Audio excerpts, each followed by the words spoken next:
ఒకటి నాగార్జున సాగర్ ఆయకట్టుకి నీళ్లు పెంచడానికి, అదేవిధంగా ఎస్ఆర్ఎస్పి స్టేజ్ 2కి నీళ్లు పెంచడానికి ముందు చర్యగా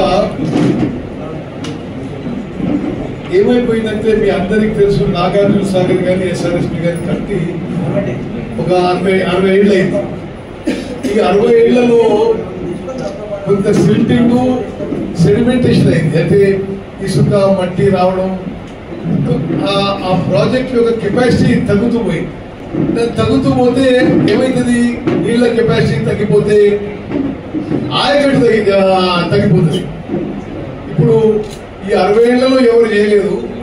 నేను ఇరిగేషన్ మంత్రి అయిన తర్వాత ఈ మేజర్ ప్రాజెక్ట్స్ అన్నిటికీ డీసిల్టింగ్, డీసెడిమెంటేషన్ భారతదేశంలోనే బెస్ట్ పాసిబుల్ టెక్నాలజీతో పని మొదలు పెట్టినాము.